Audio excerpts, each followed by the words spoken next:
ክርስቶስ ተንሥአ እሙታን በአቢይ ኃይል ወሥልጣን አሰሮ ለሰይጣን አግዓዞ ለአዳም ሰላም እምይእዜሰ ኮነ ፍስሐ ወሰላም። እግዚአብሔር ጸጋና ሰላም ከሁላችን ጋር ይሁን። እንግዲህ ከትንሣኤ ጀምሮ ያሉ ሰላምታዎች እንዲህ ናቸው። ክርስቶስ ከሙታን ተነሳ፣ አዳምን ነፃ አወጣው፣ ሰይጣንን አሰረው፣ ከዛሬ ጀምሮ እስከ ዘላለም ፍስሐ ደስታና ሰላም ሆነ ነው የሚለው። እንግዲህ ከዚህ አባቶች አስተምሮ ይህን ቅዱስ ያሬድ ነው ያለው። ከዚህ ምን ነሳው? ክርስቶስ ሳይነሳ ክርስቶስ ዋጋ ሳይከፍል በፊት በምድር ላይ ደስታና ሰላም አልነበረም። ጨለማ ነበረ። ጨለማውን በብርሃን የቀየረልን እሱ ነው። ጨለማውን በብርሃን የቀየረልን እሱ ነው። ቤተክርስቲያን በብዙ አቅጣጫ የምታነሳው አለ። ቅዳሴ ላይ ማዕከል ላይ በዜማ ሲባል ክርስቶስ ተንሥአ እሙታን ሞተ ወኪዶ ለሞት እየተባለ ከሞት ተለይቶ ተነሳ፣ ሞትን ረገጠ፣ በመቃብር ላሉት የዘላለም እረፍት የሚሆን ሕይወት ሰጠ ይባላል። እንደዚሁም ትንሣኤውን በሰንበት አደረገ፣ ሲኦል ወርዶ በእሳት ነበልባል የሲኦልን ደጆች ሰበረ ይላል። ክብር ለእግዚአብሔር ይሁን። ይሄ በቤተክርስቲያን መጽሐፍት ውስጥ የምናገኘው በቅዳሴ ውስጥ የምናገኘው ትምህርት ነው። የሲኦል ደጆችን መስበር የቻለ ብቸኛ አዳኝ መድኃኒት ክርስቶስ ነው። መዝሙርም አለን አይደለም? ወምድርኒ ትገብር ፋሲካ፣ ፋሲካ በክርስቶስ ደም ታጥባ ምድር በክርስቶስ ደም ታጥባ ፋሲካን ታድርግ፣ ደስታውን ታድርግ የሚል አለ። እንደዚሁም ከሚነድ የእቶን እሳት አዳነን፣ ብርሃን የሚጎናጸፈው ተነሳልን ይላል። ክብር ለአምላካችን ይሁን። በብዙ አቅጣጫ ትንሣኤው ነው የክርስትና መሰረት። ክርስቶስ መሞቱ የኃጢአት ዕዳችን መከፈል ቢሆንም የመዳናችን ማረጋገጫ ግን የክርስቶስ መነሳት ነው። ለዚህም ነው ሰይጣን የተለያየ ኑፋቄ ትምህርት ሲነሳ ወይ ሥላሴ ላይ ወይ ስጋዌ ላይ ወይም ደግሞ ትንሣኤው ላይ በአብዛኛው ይነሳል። ትንሣኤ ከሌለ በተለይ የትንሣኤን በተመለከተ ቅዱስ ጳውሎስ በአንደኛ ቆሮንቶስ ምዕራፍ 15 ሙሉን ነው የጻፈው። ያንን እንድታነቡ ፈልጋለሁ። እኔ ግን ለመነሻ የሚሆነን አንደኛ ቆሮንቶስ ምዕራፍ 15 ቁጥር 3ን መነሻ አደርገዋለሁ። ለነገሩ ትንሣኤውን በተመለከተም ስቅለቱን በተመለከተ በአራቱም ወንጌላዊት ላይ ተገልጾ እንመለከታለን። እኔ ግን አንደኛ ቆሮንቶስ ምዕራፍ 15 ቁጥር 3ን ነው ማነሳው፣ የዕለቱ ወንጌል አይደለም። ምን ይላል? እኔ ደግሞ የተቀበልኩትን ከሁሉ በፊት አሳልፌ ሰጠኋችሁ፣ እንዲህ ብዬ መጽሐፍ እንደሚል ክርስቶስ ስለ ኃጢአታችን ሞተ፣ ተቀበረ፣ መጽሐፍም እንደሚል በሦስተኛው ቀን ተነሳ፣ ለኬፋም ታየ፣ በኋላም ለ12ቱ፣ ከዚያም በኋላ ከ500 ለሚበልጡ ወንድሞች፣ መጨረሻ ላይ ጭንጋፍ ለመሆን ለእኔ ታየኝ ይላል። በሦስተኛው ቀን ተነሳ። ትንሽ ሀሳብ ላንሳ። ሦስተኛ ቀን የሚለው አንዳንድ የወንጌል ተቃዋሚዎች የክርስቶስ የመስቀሉ ጠላት የሆኑት 3 ቀን ምን አለ ዓርብ፣ ቅዳሜ፣ እሑድ ከተነሳ 2 ቀን ይላሉ። በነገራችን ላይ የአይሁድ አቆጣጠር የመጽሐፍ ቅዱስ አቆጣጠርን ይከተላል። እኛ አንድ ቀን የምንለው ከጠዋት እስከ ጠዋት ነው። አይሁድ ደግሞ ከማታ እስከ ጠዋት ነው። መነሻቸው መጽሐፍ ቅዱስ ዘፍጥረት ምዕራፍ 1 ብትመለከቱ እግዚአብሔር ሰማይና ምድር ፈጠረ ካለ በኋላ ማታም ሆነ ጠዋትም ሆነ ነው የሚለው። እኛ ግን የለመድነው ጠዋት ሆነ ከዛ ማታ ሆነ ነው የሚለው። እነሱ ግን ማታ ሆነ ጠዋት ሆነ ነው የሚሉት። ለዚህ እኮ ነው ኢየሱስ ሲሰቀል እነ መግደላዊት ማርያም ሽቶ ያዘጋጁት ሰንበት ሳይገባ ነው። መቼም ሰንበት ዓርብ አይደለም ቅዳሜ ነው። ያ ማለት 12 ሰዓት ሲሞላ ቅዳሜ ይገባል ማለት ነው። ኢየሱስ ሲሰቀል የዓርብ አብዛኛው ቀን ሄዷል ማለት ነው። ለምሳሌ እንደው በሰዓት እንኳን ብናሰላ 6 ሰዓት ተሰቀለ ብንል የዕለት ዓርብ 18 ሰዓት ሄዷል በአይሁድ አቆጣጠር። በዚህ ከቆጠር ነው። ስለዚህ ቅዳሜ 12 ሰዓት ሲያልፍ ዓርብ 12 ሲያልፍ ቅዳሜ ይገባል። ከዛ ደግሞ ቁጠሩት፣ ከዓርብ ምሽት እስከ ቅዳሜ ምሽት ሁለተኛ ቀን ነው።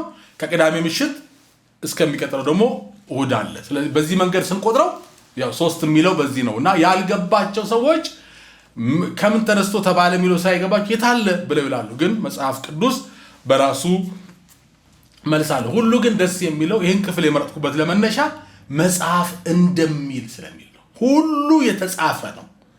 መጽሐፍ ቅዱስ ሙሉ የሆነ ሌላ ድጋፍ የማያስፈልገው እንዲገባን ማብራሪያ ሊጨመር ይችላል እንጂ ሌላ ድጋፍ የማያስፈልገው የመጨረሻ የሃይማኖት ብቸኛ ባለስልጣን እሱ ነው። መጽሐፍ ቅዱስ ላይ እግዚአብሔር አስቀድሞ ያልተናገረውን አላደረገም። ስለዚህ መጽሐፍ እንደሚል ነው የሚለው።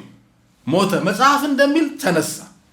ሁሉም ነገር ከመወለዱ ጀምሮ እስከ ትንሣኤና እስከ ዳግም ምጽአቱ ድረስ አስቀድሞ በነቢያት ከ500 ዓመት በፊት ከ1000 ዓመታት በፊት ተናግሯል። ሙሴ እንደኔ አይነት ነቢይ እግዚአብሔር ያስነሳላችኋል ብሎ በቅርብ ኢያሱ ራሱ ከነስሙ ትርጉም መድኃኒት ማለት ስለሆነ የኢየሱስ ጥላ ነው። ህዝብን የሚያሻግር ህዝብን ርስት የሚያወርስ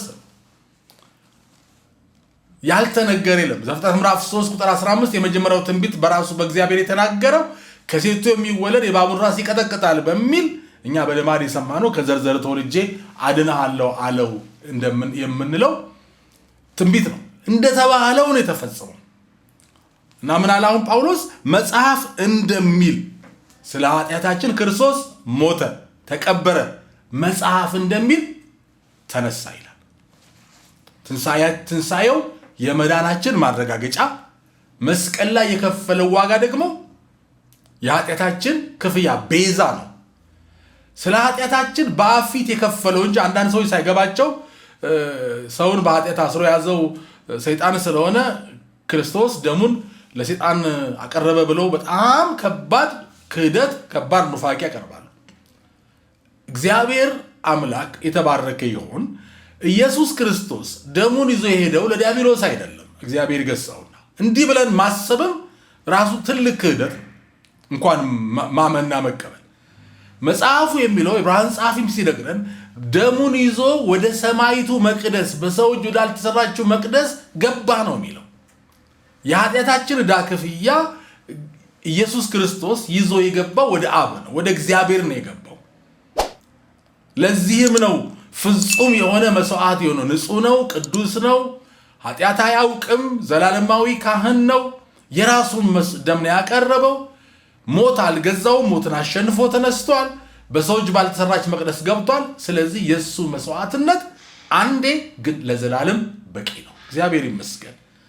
የክርስቶስ መስዋዕትነት በመስቀል ላይ የከፈለውን ዋጋ የሚሸፍን ማናቸውም ትምህርት ከሰይጣን ነው። በምንም መልክ ይቅረብ።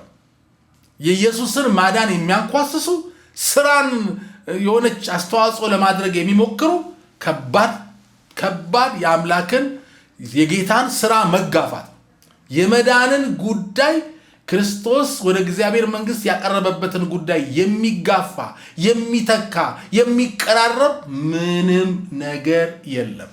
ለዚህ ነው የገላትያ መልእክት ምዕራፍ 2 መጨረሻ ላይ መዳናችን በስራ ከሆነ እንኪያስ ክርስቶስ በከንቱ ሞተ ይላል።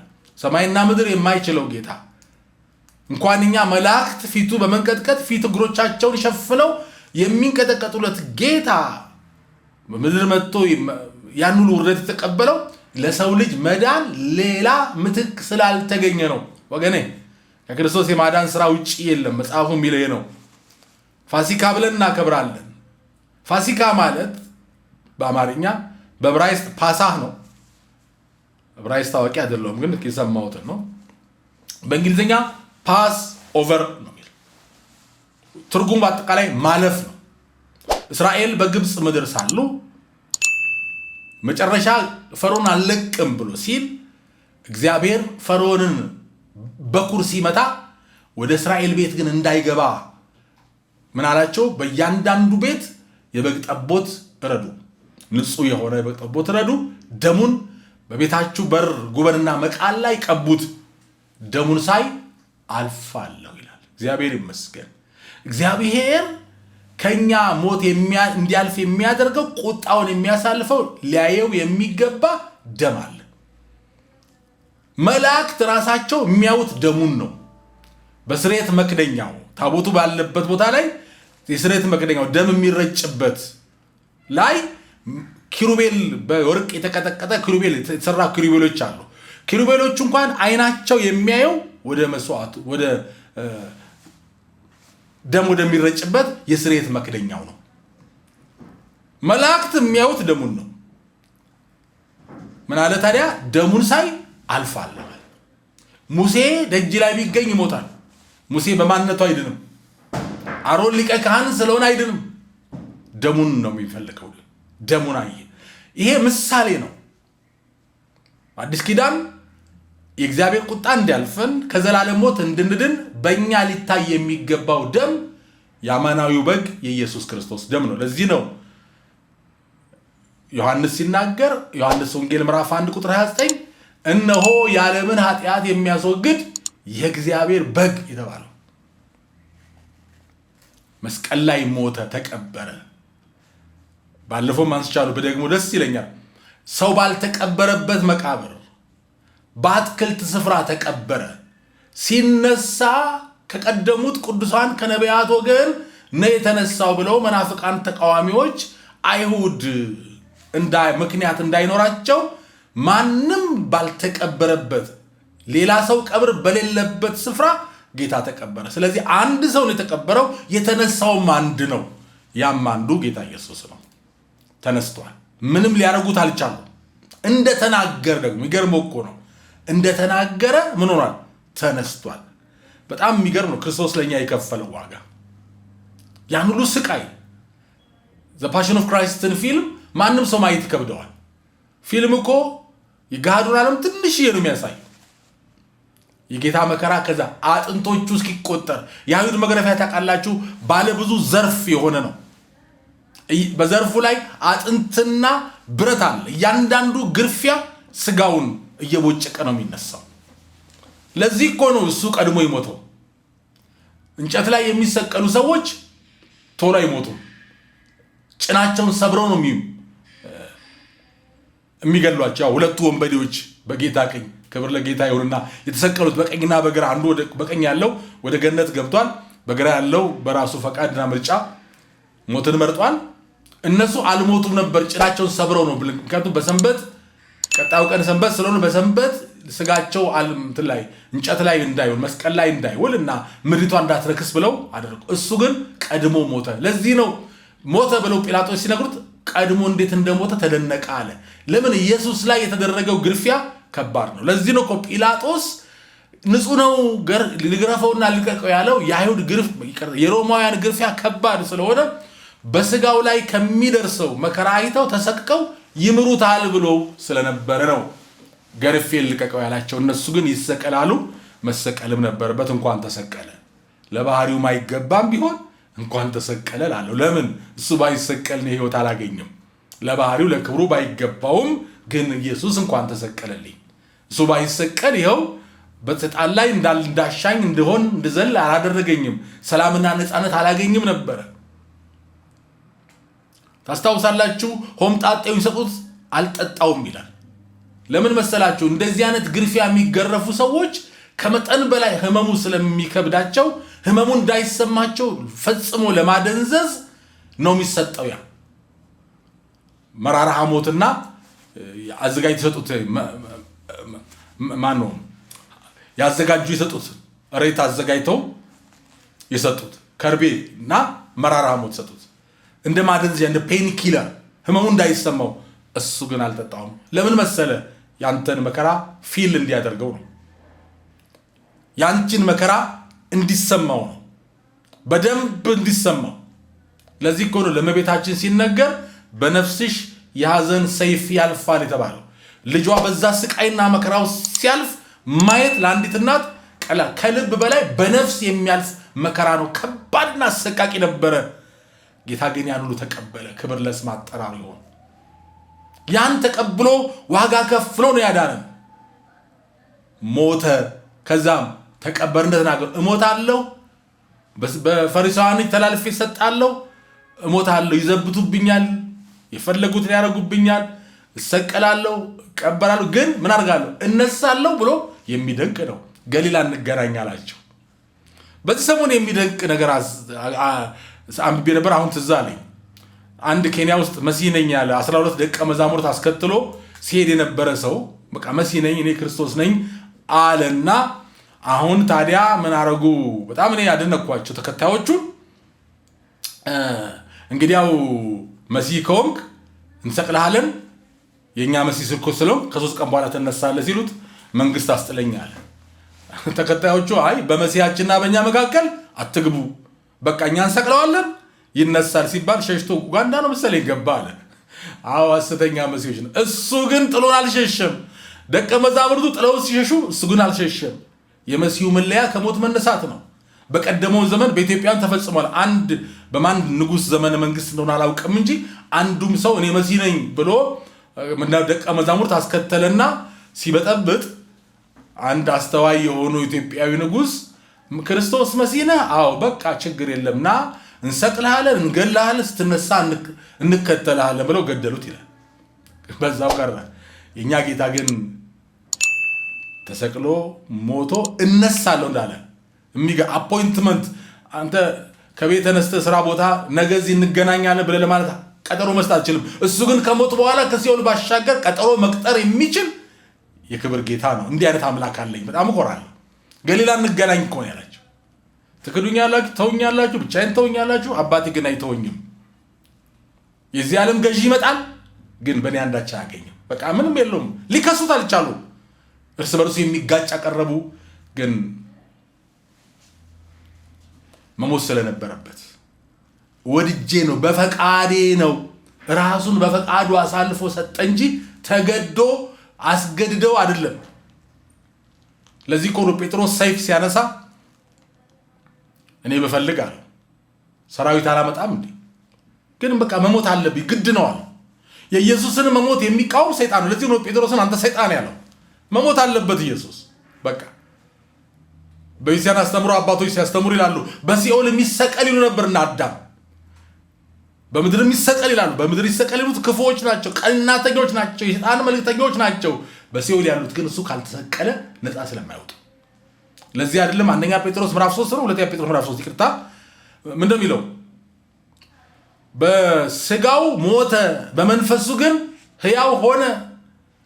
በዚያም ወርዶ በመንፈሱ ወደ ወህኒ ይለዋል ሲኦልን ወርዶ በዚያ ያሉት የምስራች ሰበከላቸው። አዳም ከዘርዘር ተወልጄ አድንሃለሁ ያልኩ ይኸው ተፈጸመ፣ ዋጋ ከፍያለሁ ታምናለህ ሲባል ከአዳም ጀምሮ ኧረ እናምናለን አሉ። ወንጌልን ሳያምኑ የክርስቶስን መከራ ሳይሰሙ እንዲሁ መዳን የለም። ወገኔ እንዳትታለል። የጌታ ማዳን ያልተገለጸበት የመስቀሉ ስራ ያልተገለጸበት መዳን አለ ቢሉ እሱ ከሰይጣን ነው። እና አዳምም የቀደሙት ቅዱሳን የዳኑት ከሲኦል የወጡት ያው መጽሐፉ እንደሚል የሲኦል ደጅን በእሳት ነበልባል ሰበረን እንዳሉት አባቶች ኢየሱስ ነው። ለዚህ ነው እኮ ሰኞ ማዕዶት የሚባለው መሻገር የሚባለው ከሲኦል ወደ ገነት መሻገር ያለው በኢየሱስ ክርስቶስ ብቻና ብቻ ነው። ትንሳኤው ምግብ ከመብላት የሆነ ነገር ከማድረግ ይዘላል። እንብላ እንድሰት ልክ ነው። ደስታው ጥሩ ነው። እስከ 50 ቀን እስከ በዓለ 50 ቀን ድረስ ጾማ ኢማን ነው። ጾመ ድህነት አይገባም። ጾም የለም። ለምን የለም? የደስታ ጊዜ ነው። እልል በሉ ደስ ይበላችሁ አትጹሙ። አሁን አመድ መነስነስ መጾም የለም። ምን ሆናችኋል? የደስታ ዘመን ነው። መሲያችን አድኖናል፣ ፍስሐ ሆኖልናል። በቅዳሴ ላይም እንዲህ ይላል አጋንንት ያመጡብንን የሲኦል ፈሳሽ ጸጥ ያረክልን የህይወትም ወደብ የሆንከን አንተነ በእርሱ በቀር ህይወት የለም። ጳውሎስ ቅዱስ ጴጥሮስ እንደተናገረው በሐዋርያት ሥራ 4:12 ላይ እንድንበት ዘንድ ከሰማይ በታች የተሰጠ ሌላ ስም የለም የምንድነው ኢየሱስ ክርስቶስ በሚለው ስሙ መስቀል ላይ በሰራው ስራና ከሞት በመነሳቱ ነው። ትንሳኤው የክርስትናችን መሰረት ነው። አዕማድ ከምንላቸው አንዱ ሚስጥረ ትንሳኤ ነው። አዕማድ ምሰሶ ማለት ነው። ምሰሶ ከሌለው አንድ ቤት አንድ ህንፃ እንደሚፈርስ ክርስትናም ትንሳኤ ሙታን አንዱ ምሰሶ ነው። ስላሴ ስጋዌ ጥምቀት ቁርባን ትንሳኤ እንላለን። ትንሳኤ ወሳኝ ነው። ትንሳኤ ከሌለ ለዚህ ነው እኮ ቅዱስ ጳውሎስ ቆሮንቶስ 15 ላይ እንደተናገረው በአንደኛ ቆሮንቶስ ትንሳኤ ከሌለ ምስኪኖች ነናል። ምን ያደርጋል ታዲያ? መብላት መጠጣት መኖር እንስሳ ነና። ይሄ ሁሉ መከራ የተቀበልኩት ከአውሬ ጋር የታገልኩት የተደበደብኩት ትንሣኤ ከሌለ ምንድን ነው አለ። ዋናው ትንሣኤ ነው። እግዚአብሔር ይመስገን። አዎ ፈልጉት ይገኛል። እነ መግደላዊት ማርያም መሞቱ እንኳን መነሳቱን ረስተዋል ሁሉ። ግን እሱ ግን ከልባቸው ለተከተሉት የደከሙ ቀን ግን አልተዋቸው፣ ትንሣኤውን ገልጦላቸዋል። ከተጠራጣሪ የሆኑ ቶማስ ጀመረ።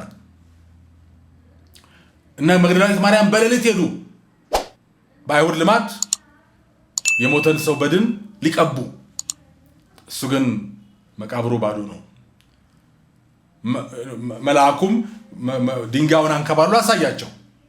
ያ ማለት ኢየሱስ ይነሳ ዘንድ መልአኩ ድንጋይ አንከባለለት ማለት አይደለም። ኢየሱስ የተነሳው ከዛ ቀድሞ ነው።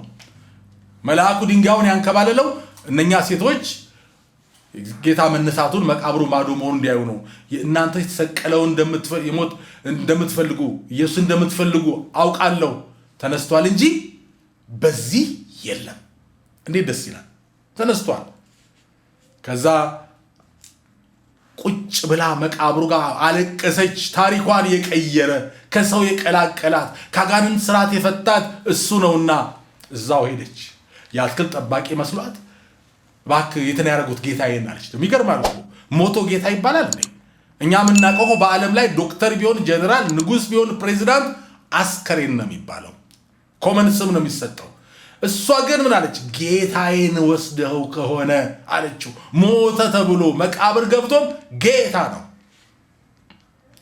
ጌታዬን ምን አለ ወስደዋል አለች። በምን ልትችለው? አያችሁ፣ ልቧ ይችላል፣ ልቧ ይሸከማል። ማርያም አላት። ለስሙ ክብር ይሁን። ማርያም አላት። ታውቀዋለች ድምፁን። በጎቼ ድምፄን ይሰማሉ አይደል ያለው?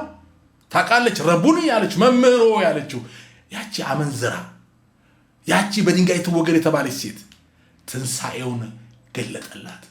ኢየሱስ ታሪክ ይቀይራል። ማንኛ አትበል።